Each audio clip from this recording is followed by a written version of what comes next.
sehat walafiat. Alhamdulillah. Begini Bu, saya ada tugas dari calon guru penggerak ini kan Bu, mau mewawancarain Ibu sebagai kepala sekolah mengenai kasus dilema etika yang pernah terjadi di lingkungan sekolah kita Bu. Iya. Yang pertama yang ingin saya tanyakan Bu, selama ini bagaimana Ibu dapat mengidentifikasi kasus-kasus yang merupakan dilema etika dan bujukan moral? Ya, yang pertama itu kita harus mengetahui karakter siswa ya. Karakter siswa, kemudian sifatnya bagaimana. Itu ya, ada lagi itu. Mengidentifikasi. Dalam hal ini kita ya? harus mengetahui karakter siswa dulu ya, iya, tahu kayak mana sifat-sifatnya gitu ya Bu. Itu kan secara karakter itu kan kita tahu lah sifatnya itu bagaimana, karena kan setiap anak ini kan berbeda-beda, karakternya beda-beda, dia keinginannya bagaimana, kemauannya bagaimana, bakatnya apa, minatnya bagaimana. Iya Bu, betul sekali. Jadi Ibu selama ini bagaimana Ibu menjalankan pengambilan keputusan di sekolah ini, terutama untuk kasus-kasus di mana ada dua kepentingan yang sama-sama benar atau sama-sama mengandung nilai kebajikan. Jadi maksudnya bagaimana selama ini Ibu mengambil keputusan kalau ada kasus dilema etika gitu, di mana yang keputusan yang Ibu ambil benar, yang ini benar gitu, jadi dia sama-sama benar begitu. Yang pertama peran wali kelas itu harusnya. Yang pertama peran wali kelas, kemudian wali kelasnya itu bisa, karena wali kelasnya itu pada umumnya dia kan sebagai orang tua kedua di sekolah, pasti setidaknya dia tahu ini anak ini bagaimana karakternya. Jadi peran pertama itu wali kelas. Iya Bu, jadi sebelum mengambil keputusan Ibu memanggil wali kelasnya dulu ya Bu ya, untuk membicarakan tentang si anak. Kemudian Bu, langkah-langkah atau prosedur seperti apa yang biasa Ibu lakukan selama ini setelah memanggil wali kelas? Kemudian ya bisa kan wali kelas nanti awalnya kita panggil, ini masalah anak, bisa ibaratnya dia kenapa kehadirannya ini di bulan ini kok selalu absennya banyak. Jadi wali kelas ini nanti peran pertama wali kelas memanggil si anak, mungkin bisa di anak ini dinasihati sebelum pemanggilan orang tua. Oh begitu Bu, jadi Ibu mengambil keputusannya bekerja sama dengan wali kelas, nanti kemudian bekerja sama juga dengan orang tua siswa ya Bu. Tapi sebelumnya si anak dulu ini kan dipanggil dulu wali kelas. Wali kelas memanggil si anak ini permasalahannya apa gitu, masalahnya di mana. Jangan kita langsung surat panggilan gitu. Oh begitu. Jadi itu ada merupakan hal-hal yang selama ini Ibu anggap efektif dalam mengambil keputusan pada kasus dilema etika itu ya Bu ya. Mudah-mudahan kalau seperti itu yang kita lakukan efektif. Iya, jadi berkolaborasi ya Bu, antara wali kelas sama orang tuanya juga ya Bu. Iya, harus. Iya. Jadi Bu, kemudian hal-hal apa saja yang selama ini merupakan tantangan Ibu dalam mengambil keputusan pada kasus-kasus dilema etika ini, yang merupakan tantangan Bu? Yang merupakan tantangan ya memang ini biasanya memang ketika ini anaknya sudah berulang kali ini dipanggil, panggilan pertama kadang orang tuanya datang, panggilan kedua orang tuanya datang, panggilan ketiga ini yang memang orang tuanya seolah-olah sudah lepas, saya udahlah mau diapakan anak saya ya terserah, karena saya nasihati pun tidak bisa. Itu memang mungkin tantangannya ya yang berat itu. Salah satunya orang tua sudah melepaskan si anak karena alasan orang tua itu sudah dinasehati, sudah dihadirkan, anaknya sudah berangkat ke sekolah, sudah diantarkan, dan kalau suatu hari dia nggak diantarkan, inilah anaknya yang pergi lagi entah kemana-mana. Jadi itu satu tantangan yang orang tua sudah melepaskan anaknya, sudah pasrah, artinya pasrahnya terserah Bu mau diapakan anak saya. Itu mungkin tantangan yang memang harus kita pikirkan ke depannya. Iya Bu, jadi tantangan yang berat gitu ya Bu ya. Orang tua udah lepas tangan karena saking bandelnya lah ya Bu. Iya. Nah jadi Bu, kemudian kalau ceritanya seperti itu, apakah Ibu memiliki sebuah tata kala atau jadwal tertentu dalam sebuah penyelesaian kasus dilema etika ini?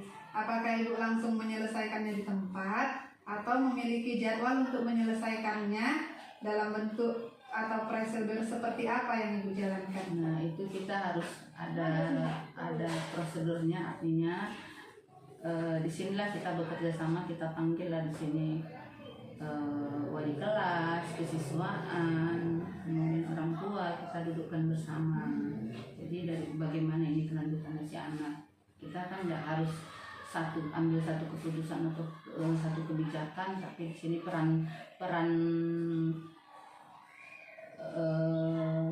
sekolah, baik dia kesiswaan, wali kelas, kepala sekolah, orang tua dan anak.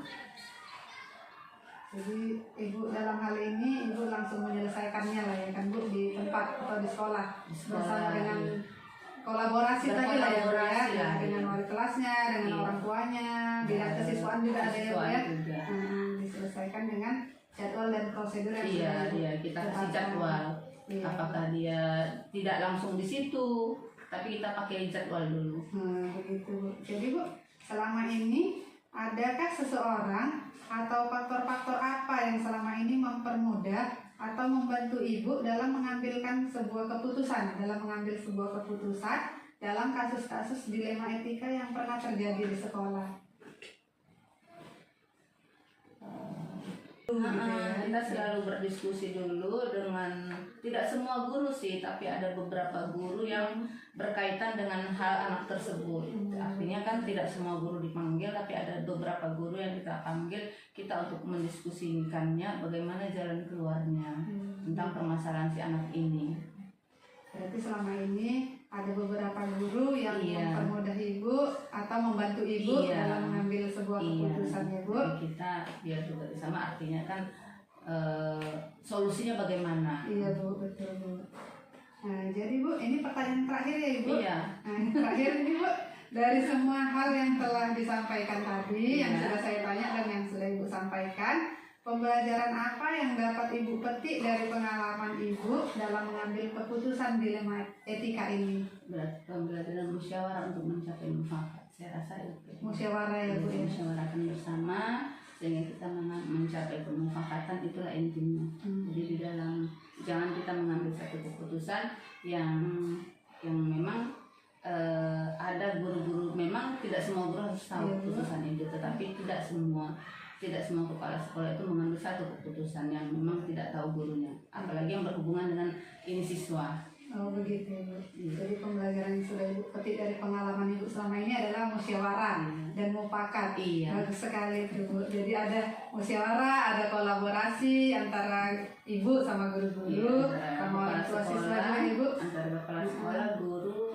orang tua siswa, anak juga. Dan anak-anak juga. Iya.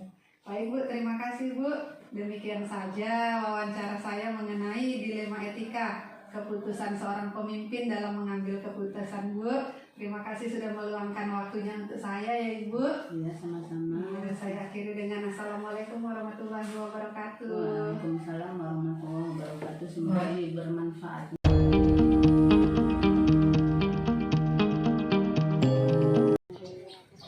Assalamualaikum warahmatullahi wabarakatuh. Waalaikumsalam warahmatullahi wabarakatuh.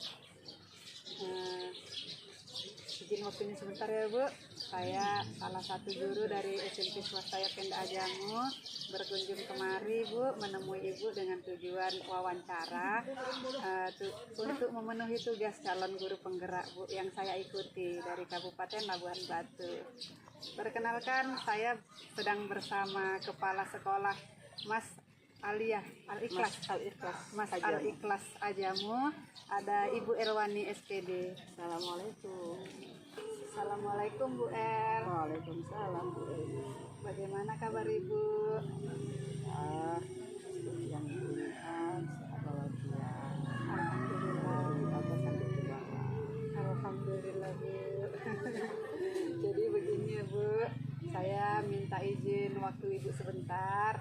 Saya ingin mewawancarain ini Bu mengenai kasus dilema etika yang pernah terjadi di sekolah Ibu ini. Oke, jangan sulit-sulit ya Bu Eli. Enggak sulit Bu, sebentar aja Bu. 5 menit. Oke. Beberapa pertanyaan ini Bu yang ingin saya ajukan ya Bu. Nah, yang pertama Bu, selama ini bagaimana Ibu dapat mengidentifikasi kasus-kasus yang merupakan dilema etika atau bujukan moral? Dilema etika ini di saat ini memang sangat amat merumitkan bagi kita. Contohnya saja mungkin dilemanya di sekolah saya ini banyak anak yang kadang-kadang kita dapati tidur di madrasah. Oh, yang tidur di madrasah itu anak-anaknya, Bu? Anak-anaknya. Jadi kadang kami bertanya, ini kenapa tidur? Tidurnya karena kebanyakan main HP. Jadi pernah saya sampaikan kepada orang tuanya ketika pembagian rapot di semester genap, bahwasanya mohon izin kepala madrasah untuk anak bapak tolonglah HP-nya atau anaknya dikontrol di rumah, jangan lagi main HP sampai larut malam. Dan kemudian kami tidak benarkan anak membawa HP ke madrasah. Karena apa?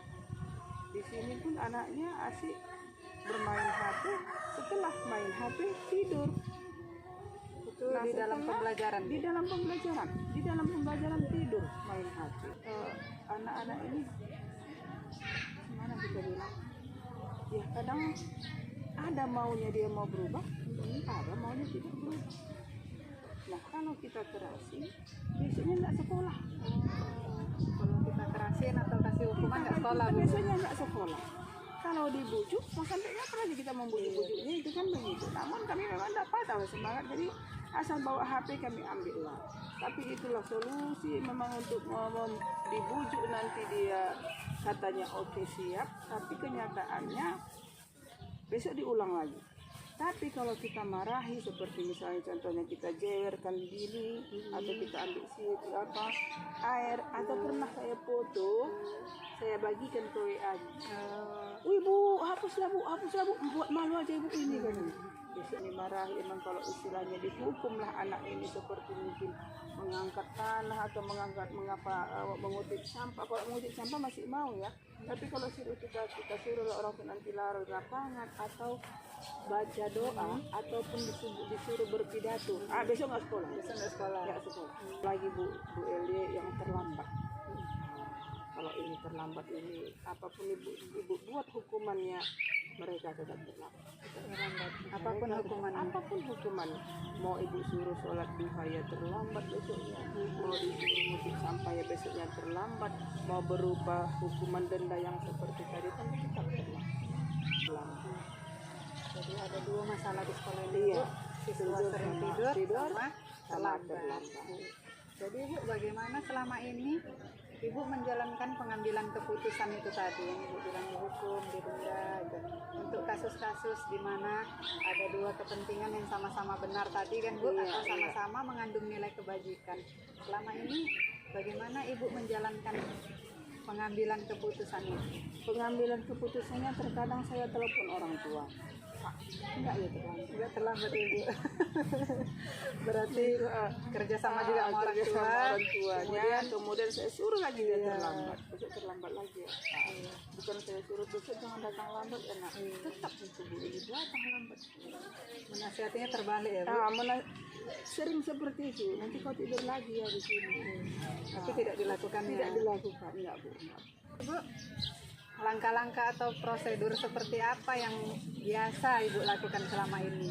Kalau langkahnya aku bilang gitu ya, memang harus memperhatikan anak itu lah, mengikutinya, gimana kita bilang ya, memantau anak ini, tetap dipantau, karena apapun ceritanya anak-anak ini kan sangat amat luar biasa, pengaruh yang dihadapinya kan banyak, pengaruh dengan kawannya, pengaruh dengan lingkungannya yang luar biasa, sampai ke madrasah ini ya malas jadinya itu tadi kan.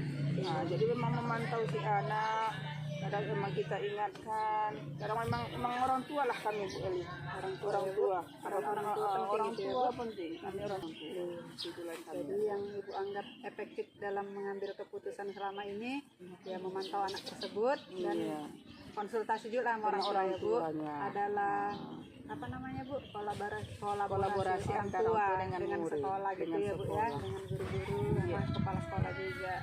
Jadi Bu, selama ini yang merupakan tantangan Ibu dalam mengambil keputusan pada kasus-kasus dilema etika ini? Apa Bu yang menjadi tantangannya? Tantangannya itu tadi lah. Kalau dinasihatkan, gimana kita bilang itu? Lu kalau orangnya itu dinasehatkan kayaknya sama orang itu ini suatu musibah sama orang itu kalau dinasihatkan ini nggak cocok ini kan nggak cocok. Jadi kami ambil keputusannya kalau dibiarkan anak itu terus menjadi terus mengada-ngada kan begitu, tetaplah kami mengingat.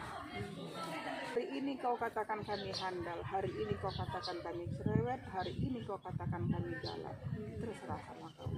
Namun kalau kau sudah sampai di mereka ini berarti kau anak.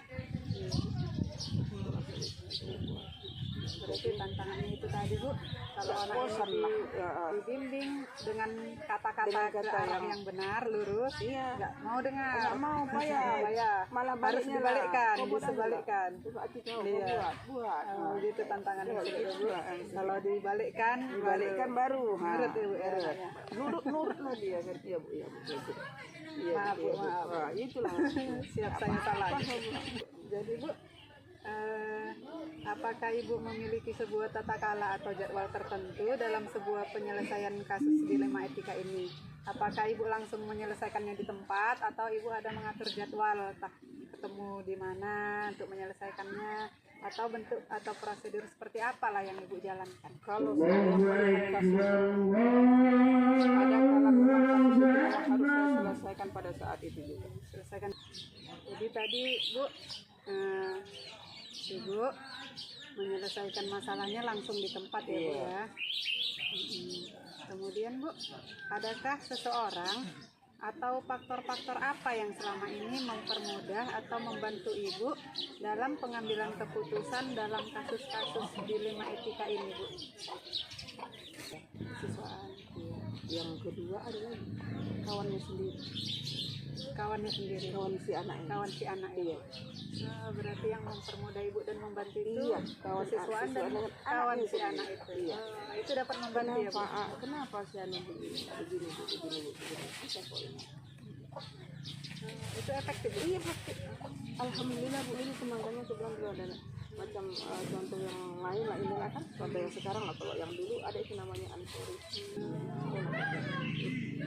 Berarti faktor teman, faktor lingkungan itu berpengaruh. Sesama laki-laki. Kalau dikatakan sesama lawan jenis, kita mungkin dia ada perhatian Suka, ke situ, iya. suka, ya kan. Yang sesama lawan jenis, Pengaruh kawan, Pengaruh itulah kawan. itu Ibu lihat karena Iya. ada kondisi seperti itu Ibu tertarik dengan kebanyakan begitulah menurut di Aliyah ini. Karena aku udah bilang sama kamu, kalau sudah anaknya sampai aku anggap memang itu anak. Lalu jadi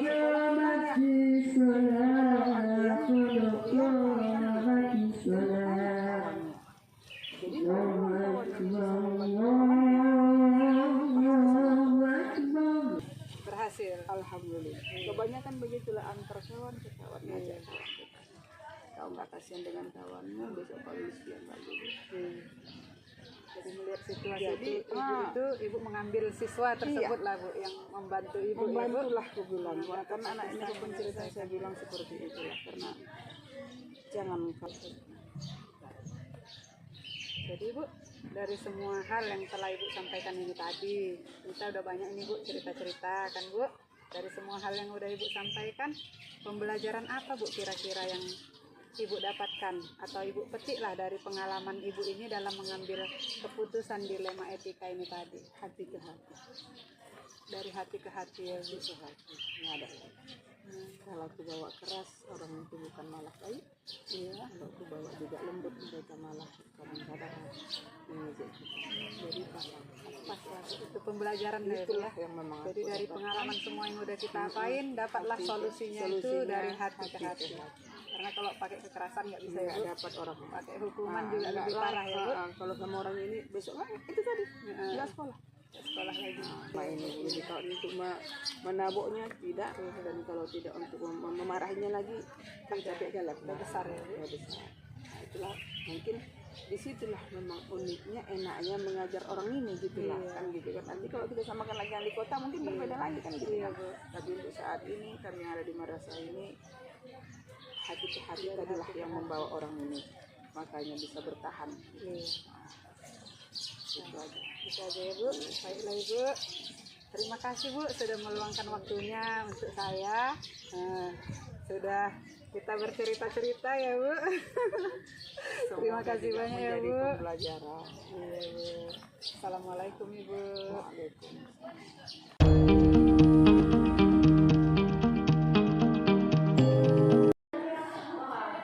Assalamualaikum warahmatullahi wabarakatuh. Bertemu lagi dengan saya Lilianti, calon guru penggerak angkatan 10 dari SMP Swastaya Penda Ajamu Kabupaten Labuan Batu. Dan saya di sini sedang bersama Bapak Kepala Sekolah dari SDN 15 Panai Hilir, ada Bapak Ali Asmuri SPD.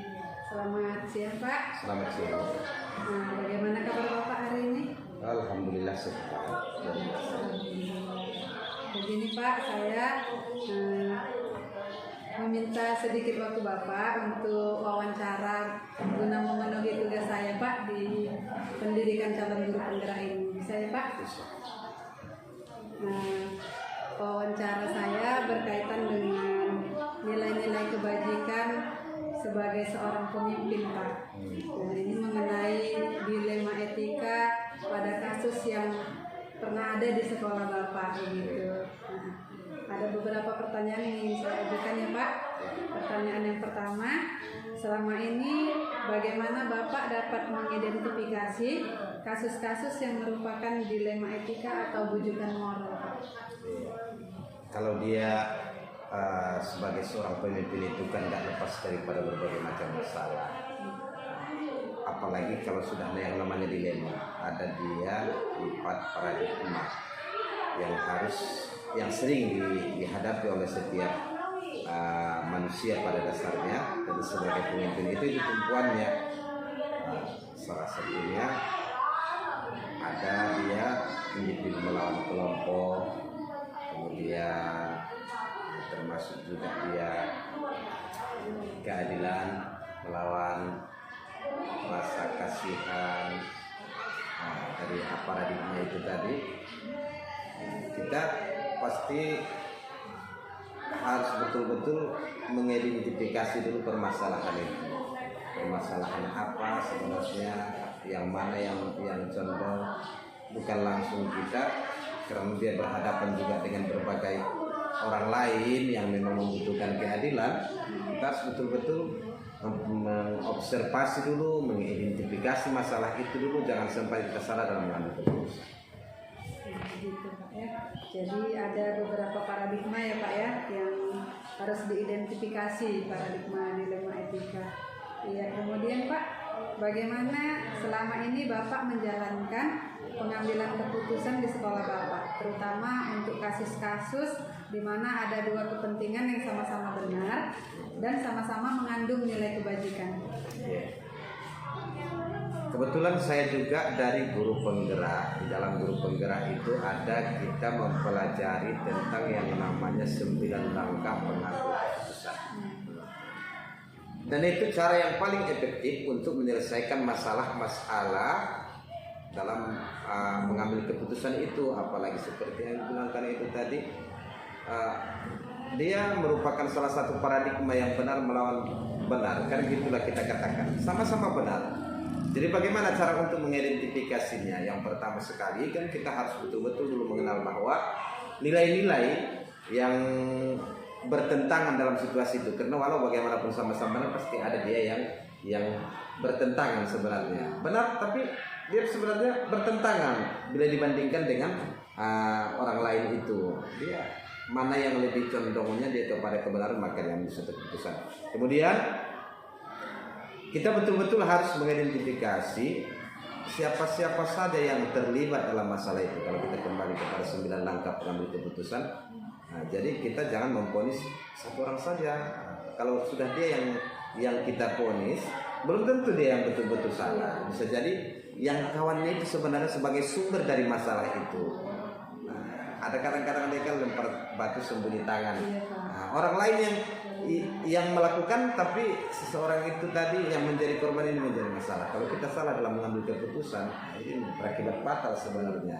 Terutama dalam dunia pendidikan, kita pasti dianggap sebagai seorang pemimpin yang tidak bisa mengambil kebijakan dengan sebaik-baiknya. Jadi 9 langkah pengambilan keputusan itu adalah cara yang saya lakukan untuk mengambil sebuah keputusan. Jadi selama ini Bapak mengambil sebuah keputusan dengan 9 langkah pengujian dalam pengambilan keputusan tadi Pak. Itu setelah Bapak mengikuti calon guru penggerak juga ya Pak ya, baru tahu ada 9 langkah itu. Iya. Jadi kalau sebelumnya gimana Pak?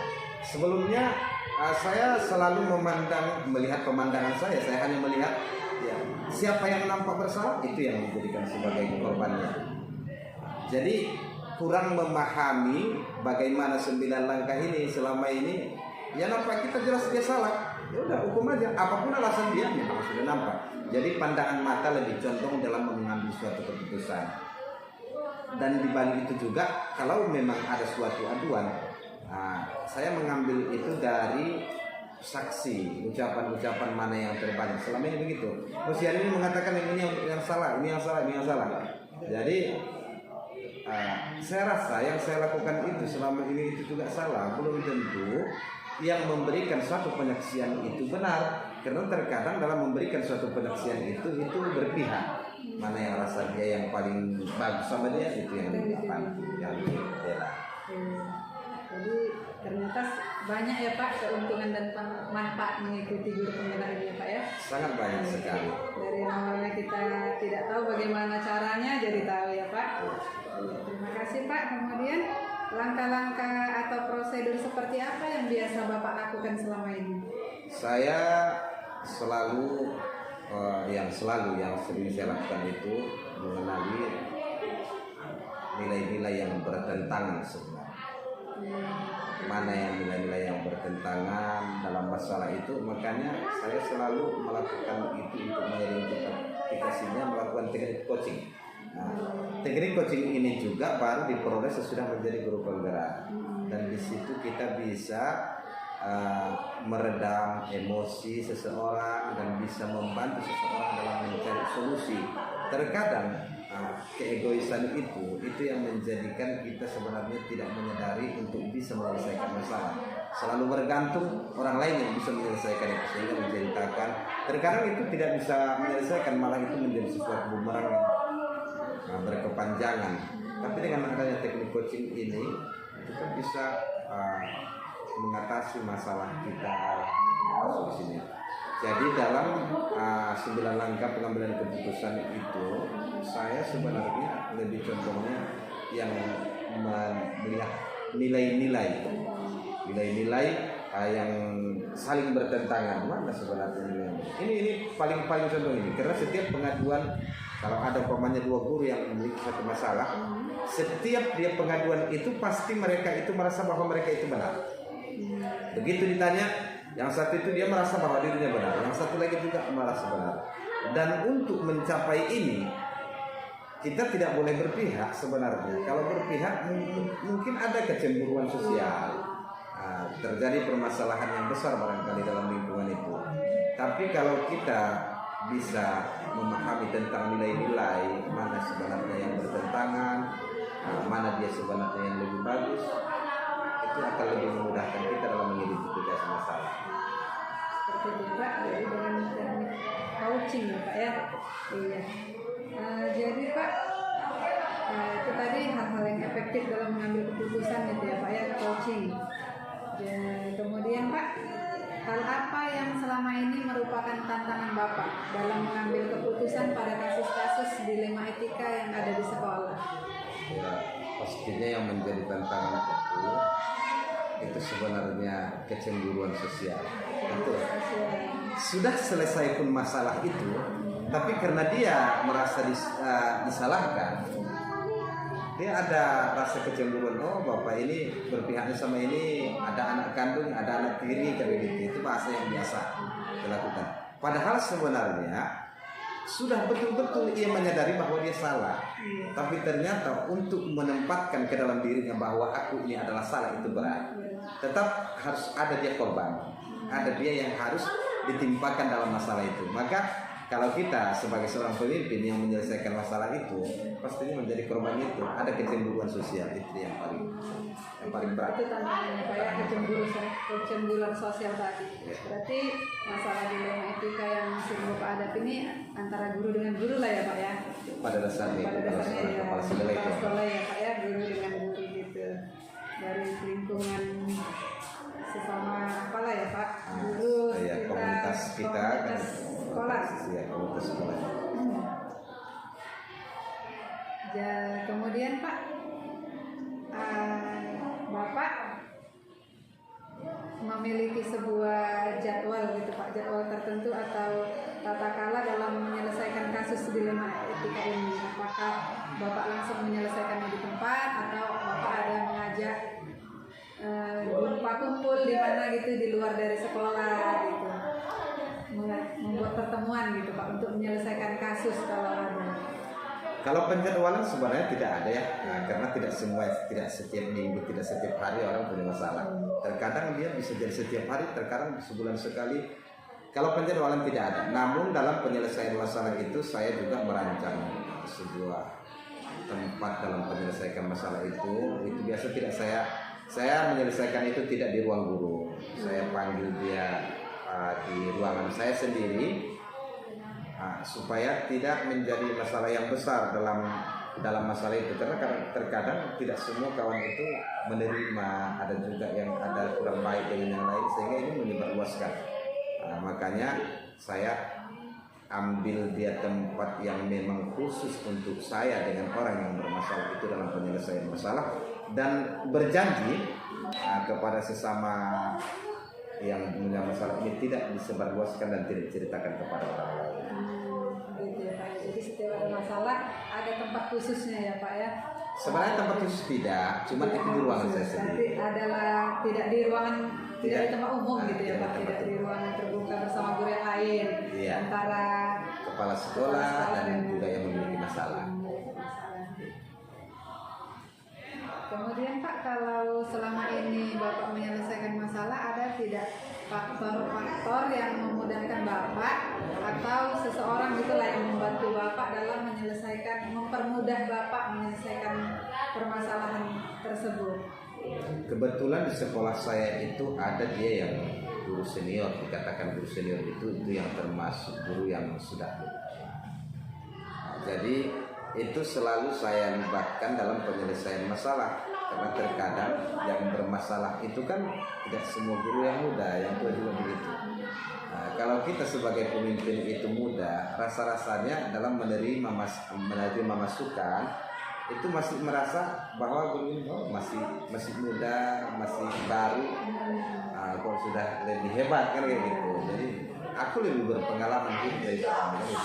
Makanya saya selalu melibatkan guru yang tertua, pada dasarnya yang sudah dianggap yang paling dituakan, dan juga dia termasuk orang yang selalu diminta oleh rekan sejawat itu dalam penyelesaian masalah. Saya selalu minta dengan rekan guru itu. Kemudian yang kedua, saya libatkan juga komite sekolah. Komite sekolah itu berperan penting juga. Kebetulan komite sekolah saya juga sudah dikatakan tua, yang sudah juga berkecimpung juga dalam masyarakat dan sering menyelesaikan masalah. Jika masalah itu memang tidak bisa saya menyelesaikannya, saya selalu meminta bantuan dari komite sekolah tersebut. Jadi yang dua ini yang biasa saya minta bantuan dalam penyelesaian masalah, atau yang menjadi pendamping saya dalam menyelesaikan masalah dalam setiap masalah yang ada di sekolah. Jadi tadi ada komite sekolah sama senior di sekolah ya Pak, yang membantu untuk sharing lah ya Pak kalau ada masalah terkait pengambilan keputusannya. Iya. Yang terakhir ya Pak, saya tanya satu lagi.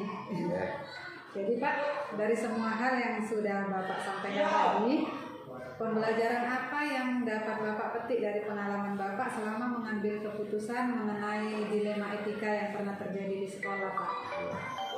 Yang pastinya tidak ada masalah yang tidak bisa diselesaikan, itu yang pertama. Dan tidak ada orang yang terlepas dari setiap masalah. Tapi orang yang bermasalah bukan berarti tidak ada solusi dalam pengambilan keputusan dalam penyelesaian masalah. Jadi pelajaran yang diambil itu adalah kita bisa belajar dari kesalahan kita dan berusaha untuk menyelesaikan masalah itu tanpa ada sedikit pun rasa benci, kemudian menyimpan rasa dendam kepada seseorang. Dan di balik itu juga kita juga bisa mempraktekkan 9 langkah dalam pengambil keputusan. Itu yang menjadi satu pelajaran yang besar. Iya, jadi tadi menarik Pak, pelajaran yang bisa diambil tadi, tidak ada orang yang tidak memiliki masalah dan tidak ada masalah yang tidak ada jalan keluarnya, seperti itu ya Pak. Iya, saya suka dengan ungkapan yang Bapak buat tadi, bahwa setiap masalah itu pasti ada jalan penyelesaiannya, dan jalan penyelesaian terbaik itu dengan 9 keputusan, pengambilan keputusan itu Pak ya. Dari saya, Iya. atau mungkin dari orang lain, mungkin ada jalan yang lain. Iya Pak. Jadi setiap solusi itu pasti ada jalan keluarnya ya Pak. Jadi Pak, itu aja yang ingin saya pertanyakan dengan Bapak. Terima kasih ya Pak sudah menyediakan waktu Bapak untuk saya. Demikianlah perbincangan kami pada hari ini bersama Bapak Kepala Sekolah dari SDN 15 Tanah Hilir. Terima kasih ya Pak. Sama-sama Bu. Kita akhiri dengan selamat siang Pak. Assalamualaikum warahmatullahi wabarakatuh. Waalaikumsalam.